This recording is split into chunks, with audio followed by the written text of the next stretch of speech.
Hello my dear loving student, कैसे हैं बेटा आप लोग।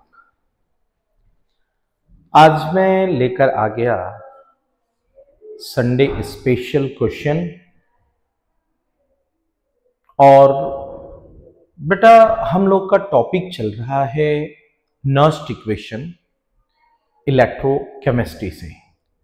तो आज हम लोग बात करने वाले हैं नर्स्ट इक्वेशन के क्वेश्चंस की। आप लोग बेटा क्वेश्चन बैंक देखते रहिए। रोज 5 क्वेश्चन का सीरीज आपको मिल रहा है और धीरे धीरे आपको पूरी केमिस्ट्री का सीरीज मिल जाएगा ऐसे। और 5 क्वेश्चन देखने में बेटा बहुत समय नहीं लगता है। आप खाना खा रहे हैं या फिर रास्ते में जा रहे हैं या क्लास के बीच के गैप में हैं, तो कभी भी बेटा अपने समय को यूटिलाइज करके आप इन क्वेश्चंस को रिवाइज कर सकते हो और जिस टॉपिक को आप देखोगे वो सारा का सारा टॉपिक आपका रिवाइज हो जाएगा। तो चलिए बेटा आते हैं हम लोग क्वेश्चंस पे। कह रहा है on the basis of information available from this, आपको डेल्टा जी की वैल्यू यहां पर दिख रही है। दिस इज डेल्टा जी, ठीक है। और हमसे पूछा क्या जा रहा है कि मिनिमम ईएमएफ क्या होगा। तो हम लोग तो फॉर्मूला सिंपल जानते हैं, delta G equal to minus N F E cell.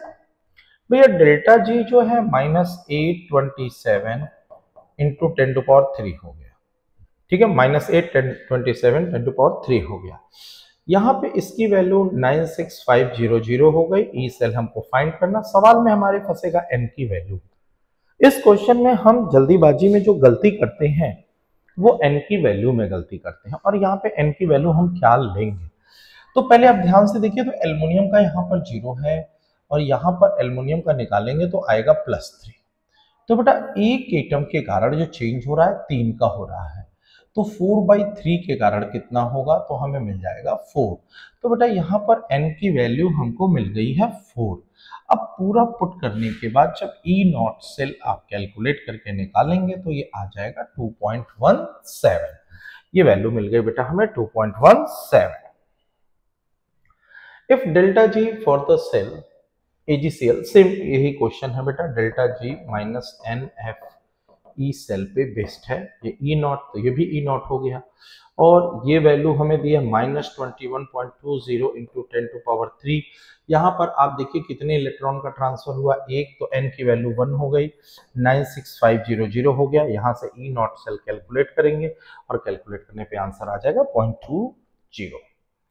If the zinc ion is diluted to 100 time. पहले क्वेश्चन ध्यान से देखिएगा बेटा। सबसे पहली बात, जैसे मान लीजिए मैंने जिंक आयन टू जिंक, यानी जिंक आयन का जो है वो रिडक्शन हो रहा है, तो जिंक आयन जिंक बना रहा है। हमने लिखा E0 zinc ion to zinc -0.059/n log 1 zinc ion. ये हमारा जो है ओरिजिनल कंसंट्रेशन है और सपोज इसकी वैल्यू हमने मान लिया x। आप यहां देख रहे हैं E जिंक आयन से zinc equal to E0 zinc ion to zinc -0.059/n log 1/x। ये 1/x हो गया।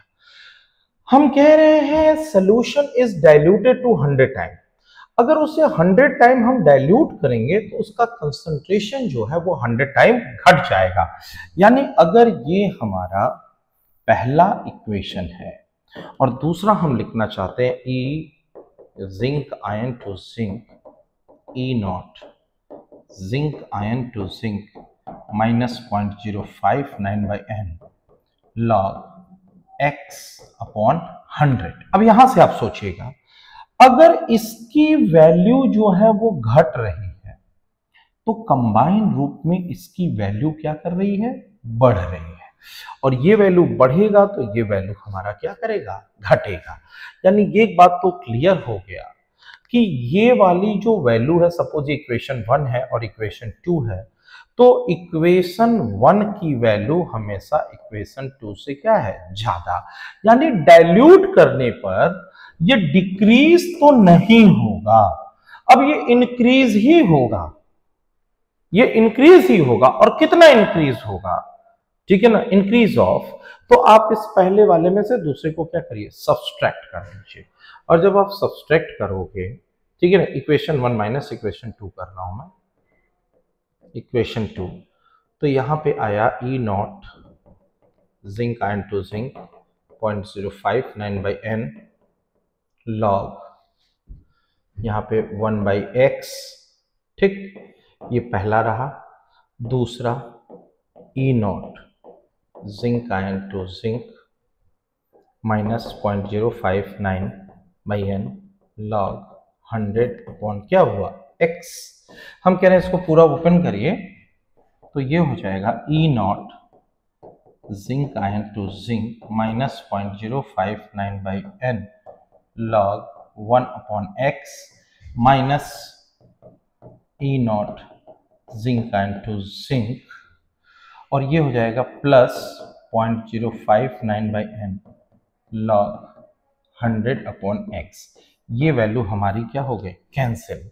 और कैंसिल होने के बाद जब आप इसको सॉल्व करेंगे तो बेटा ये हो जाएगा 0.059/n, ठीक है, log 100 upon x minus log 1 upon x, ठीक है ना, ये वैल्यू हो जाएगी हमारी, ठीक है ना, ये हमारी वैल्यू हो जाएगी।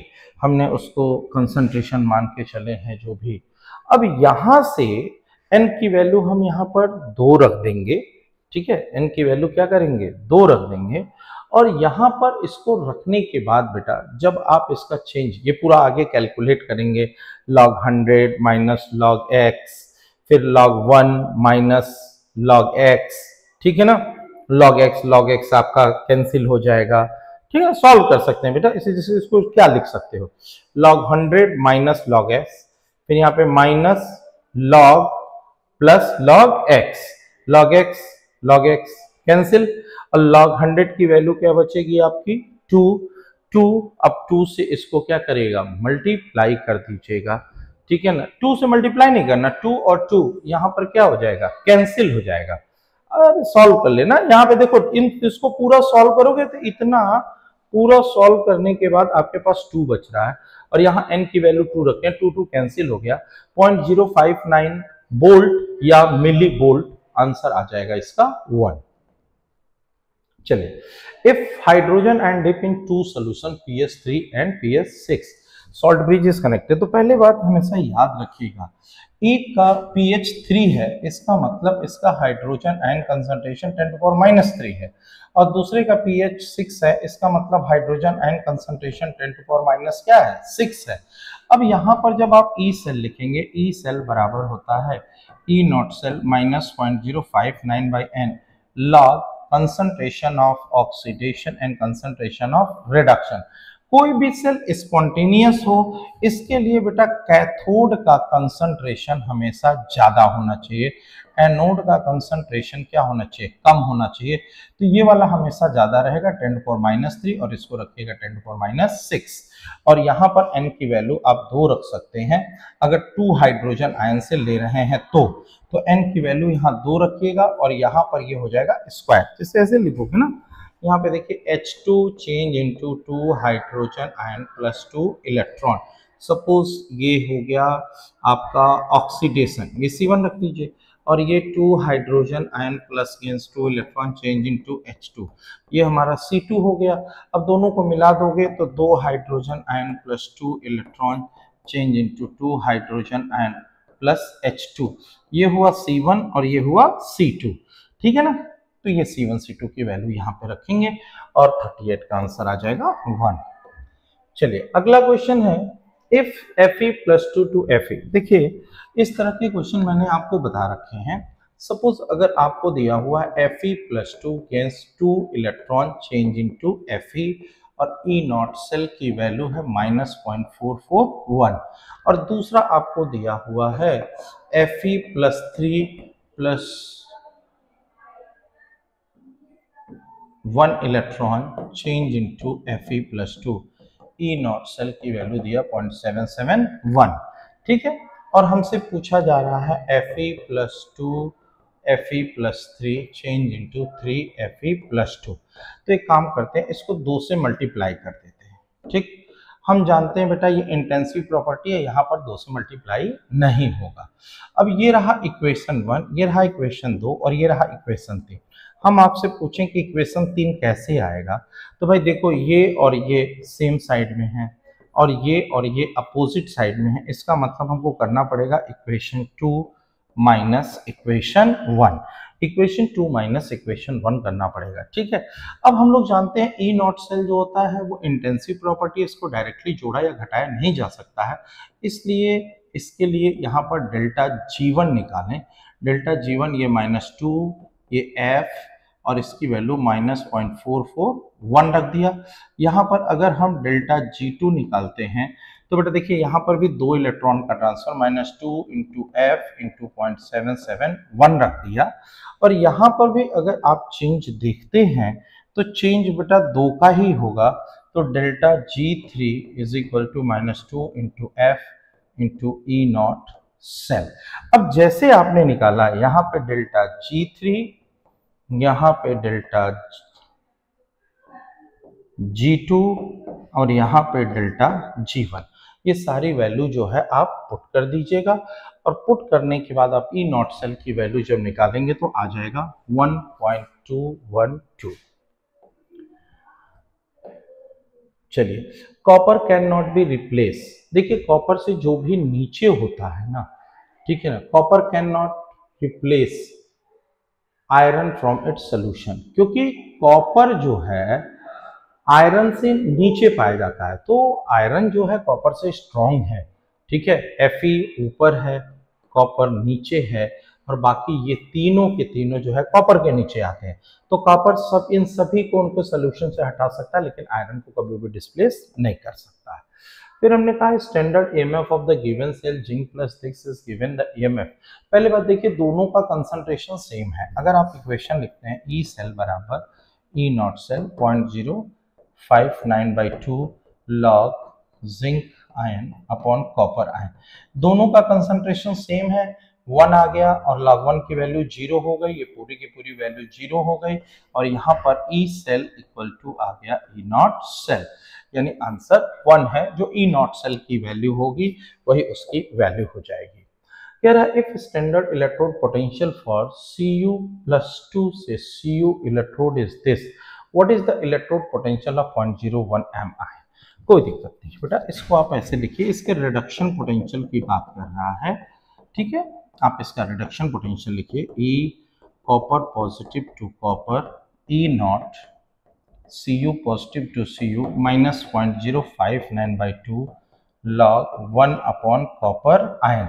कॉपर आयन की वैल्यू 0.01 रख दिया और इसकी वैल्यू 0.34 रख दिया और इसकी वैल्यू हम आसानी से क्या कर सकते हैं, फाइंड कर सकते हैं।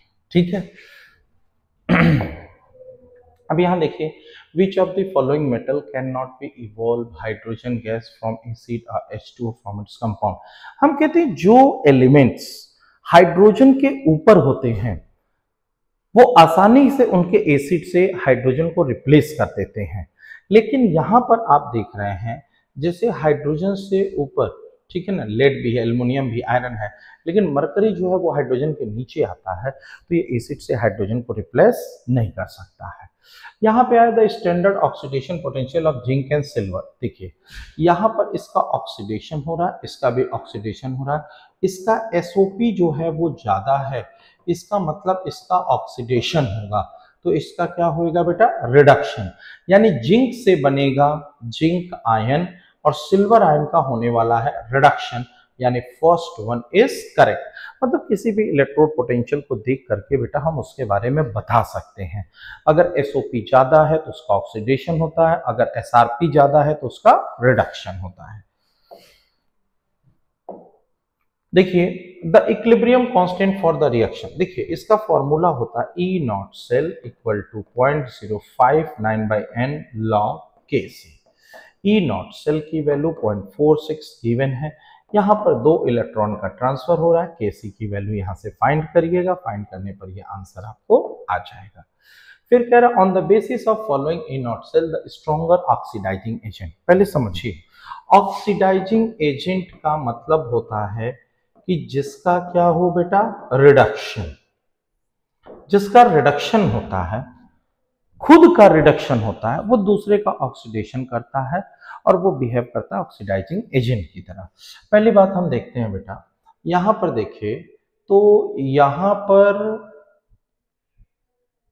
ऑक्सीडेशन हो रहा है और यहां पर भी क्या हो रहा है, ऑक्सीडेशन।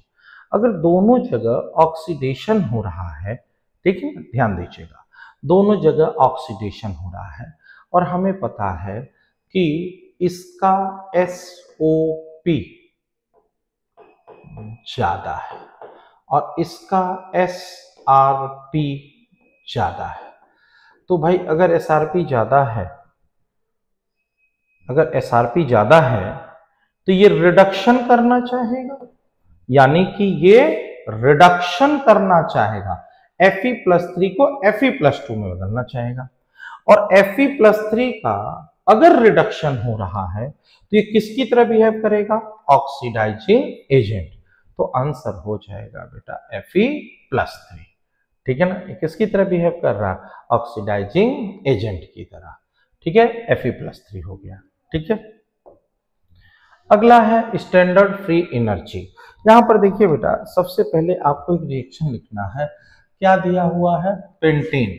पेंटेन मतलब C5H12, ठीक है, और 5 + 12/4 O2 change into 5 CO2 + 6 H2O, ये है। हम जानते हैं इसका डेल्टा जी की स्टैंडर्ड एनर्जी 0 होती है। हम सबसे पहले निकालेंगे delta G, delta G of the product minus delta G of reactant. Product का जब आप लेंगे तो 5 डेल्टा जी ऑफ CO2, ठीक है, plus 6 delta G of H2O, ठीक है, minus delta G of C5H12, और सबकी डेल्टा जी की वैल्यू आपको यहाँ गिवन है, ठीक है। और जब आपको डेल्टा जी की वैल्यू यहां से मिल गई तब आप लिखेंगे delta G equal to -NFE0 cell, ठीक है। ये स्टैंडर्ड वैल्यू है बेटा, हर जगह नॉट लगा लीजिएगा आप लोग, ये हर जगह नॉट लगा हुआ है, ठीक है। अब यहाँ पे डेल्टा जी हमें पता चल गया, यहां से सॉल्व करके निकाल दिया। F की वैल्यू हमें पता है 96500 होती है। सवाल उठता है N की वैल्यू क्या होगी। अच्छा यहाँ देखिए, हम अगर कार्बन का यहाँ पर ऑक्सीडेशन स्टेट देखें और यहाँ पे देखें तो यहाँ पर तो हमें पता है 4 होगा और यहाँ पर निकालेंगे तो आ जाएगा -2.4, ठीक है। अब ये -2.4 से अगर 4 में गया तो चेंज कितने का हुआ, 6.4, और कुल एटम कितने हैं, 5, तो ये चेंज इसका आ गया 32। तो यहां पर सबसे बड़ा दिक्कत तो ये है n की वैल्यू निकालने में, n की वैल्यू आ जाएगी 32, और जब इतना रख के सॉल्व करोगे बेटा तो आंसर आ जाएगा 1.096। फिर हम लोग यहाँ पे देख रहे हैं गिवन इक्वेशन है जिसमें हमसे पूछ रहा है Cu+1 से Cu। वही कॉन्सेप्ट है बेटा जो मैंने बताया है कि ई नॉट सेल इंटेंसिव प्रॉपर्टी होती है और इंटेंसिव प्रॉपर्टी को डायरेक्टली हम जोड़ या घटा नहीं सकते हैं। तो हम लोग इसको सॉल्व कैसे करेंगे, ये इंटेंसिव प्रॉपर्टी है और इंटेंसिव प्रॉपर्टी को डायरेक्टली जोड़ा या घटाया नहीं जा सकता है। तो पहले हम इसको एक्सटेंसिव में बदलें, डेल्टा G1 होगा, n की वैल्यू कितनी है, कितने इलेक्ट्रॉन का ट्रांसफर है, 2 का, -2 × F × 0.337। फिर हम इसका डेल्टा G02 लिखें, कितने इलेक्ट्रॉन का ट्रांसफर है, 1 × F × 0.153। फिर इसका डेल्टा G3 लिखें, डेल्टा G3 लिखेंगे -1 × F × E0 सेल, ठीक है। अब देखिए किसको जोड़े किसको घटाया जाए, Cu+1 और Cu+1 ये अपोजिट साइड में है और Cu हमारे क्या है, सेम साइड में है, यानी कि equation 3 is equal to equation 1 minus equation 2 करना पड़ेगा, यानी delta G03 equal to delta G01 minus delta G02। और ये जितनी सारी वैल्यू मैंने रखा है इसको पुट करिएगा और पुट करने के बाद आंसर आपको मिल जाएगा 0.52।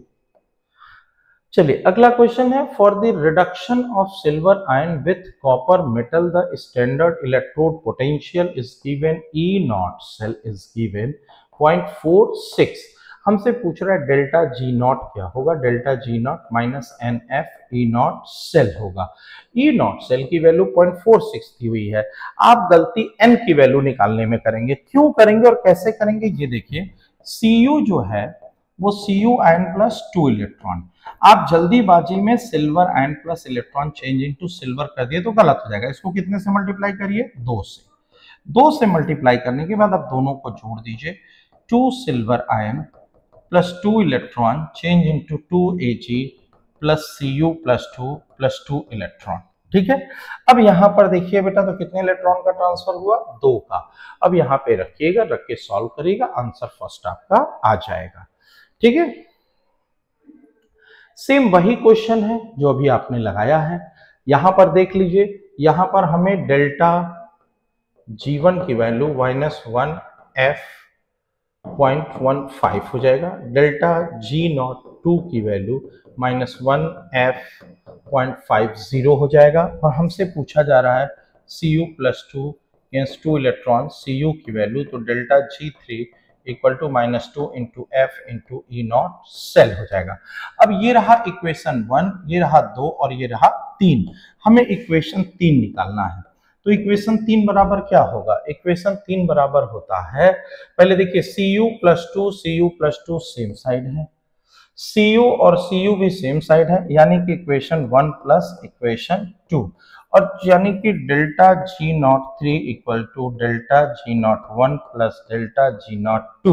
अब इसकी वैल्यू वहां पर पुट करिए, और पुट करने के बाद ई नॉट सेल की वैल्यू क्या कर लीजिए, फाइंड कर लीजिए, तो आंसर आ जाएगा इसका 2। चलिए अगला क्वेश्चन है, standard electrode potential of 3 metal X Y Z R given. ठीक है ना, तो ये क्वेश्चन तो हम लोग ऑलरेडी डिस्कस कर चुके हैं, एक बार आगे बढ़ते हैं बेटा। देखिए यहां पे दिया है given below half cell MnO4 minus plus 8 hydrogen ion 5, यानी कि इसका यहां पर हो रहा है बेटा रिडक्शन। ठीक है, और इसका हो रहा है यहां पर रिडक्शन, लेकिन हमसे कह रहा है will permanganate ion liberates this, यानी कि ये रिएक्शन में कराना क्या चाह रहा है, MnO4 minus 8 hydrogen ion plus 5 electron change into Mn plus 2 4H2। ठीक है, और ये H2O change into half O2 2 hydrogen ion plus 2 electron, मतलब इसका कराना चाह रहा है रिडक्शन और इसका कराना चाह रहा है ऑक्सीडेशन। अब इन दोनों को जोड़ दीजिए, E not cell equal to E naught MnO4 minus 1 से Mn प्लस 2, ये हमारा हो गया रिडक्शन, और ऑक्सीडेशन लिखेंगे तो ई नॉट H2O से O2, ये वैल्यू रखवाना चाह रहा है। ठीक है ना, ई नॉट H2O से O2,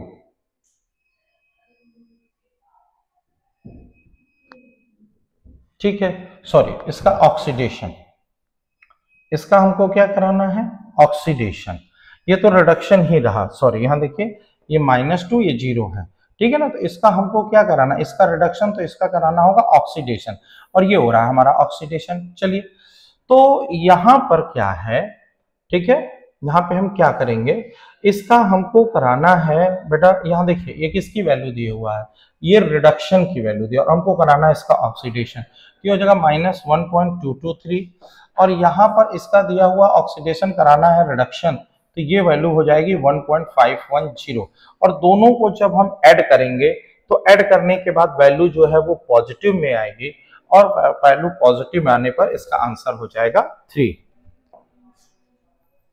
चलिए find the EMF of the cell which of the following reaction take place, यहाँ पे कुछ नहीं करना, E cell equal to E not cell -0.0592, और यहाँ पर nickel ion upon silver ion का कर देना है स्क्वायर, और जो वैल्यूज दी है उसको पुट करिएगा, पुट करने के बाद इसका आंसर नन आ जाएगा, 10 पॉइंट समथिंग वैल्यू आती है। एसर्शन रीजन है, दोनों एसर्शन और रीजन सही है, लेकिन एक दूसरे के करेक्ट एक्सप्लेनेशन नहीं, इसलिए इसका आंसर हो जाएगा 2। यहाँ पर देखिए the standard electrode potential of cell is given, calculate the गैस फ्री एनर्जी। सीधे आपको delta G naught equal to minus N F E not cell लगाना है।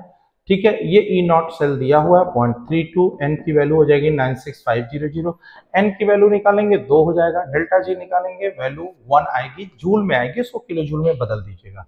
और ये था इसका last question, which of the following statement is not applicable to the electrolytic conduction. Electrolytic conduction is due to free electron की वजह से नहीं होता है, वो फ्री आयंस की वजह से होता है, इसलिए इसका आंसर हो गया 4। तो ये थे बेटा आपके स्पेशली संडे स्पेशल क्वेश्चंस। फिर मिलते हैं बेटा हम लोग अगले क्वेश्चन बैंक सीरीज के साथ, जिसमें हम लोग बेटा electrolytic conduction, conductance, conductivity, molar conductivity, equivalent conductivity की बात करने वाले हैं। Thank you so much.